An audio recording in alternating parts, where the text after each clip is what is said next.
روسیه د مریم کلیسا. د کلیسا د اصلي ودانې په څنګ کې یو اضافي څنګه جوړه شوې ده. ښکاري چې وروستي جوړښت د کیفیت له مخې ډیر خراب دی. دا د دبرو او خښتو د پاتې شونو څخه جوړه شوې ده. خو تر ټولو جالب دا دی چې په دې معبد کې مخکې لوی قوسونه پرته له دیوالونو څخه موجود وو. دلته مخکې لارې او خالي ځایونه وو. دا ښکاري چې دې قوس کې دیوال وروسته جوړ شوی دی. بل خښت، بل جوړغت، ډیر خراب کار. خښت په لرګي تخته کې ایښودل شوی، خښت په ناولي نه دی جوړ شوی. دا ټول قوس د کلیسا د ودانۍ د جوړېدو وروسته په خښتو کې ایښودل شوی دی. راځئ چې له بلې خوا وګورو. د دیوال او وروستي جوړښت ترمنځ درز ښکاره دی. درز د بند شوي پرانستې د څندې په اوږدو کې دی.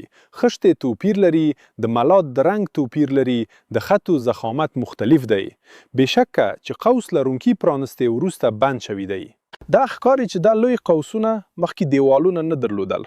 دلته د کوڅې لپاره لارې وې په 3 وارو خواو کې.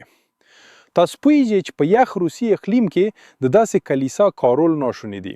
ولې روسانو لومړی بې دیواله کلیسا جوړه کړه او بیا یې د لویو قوسونو خلاوې بې دقتۍ سره ډکول پیل کړل.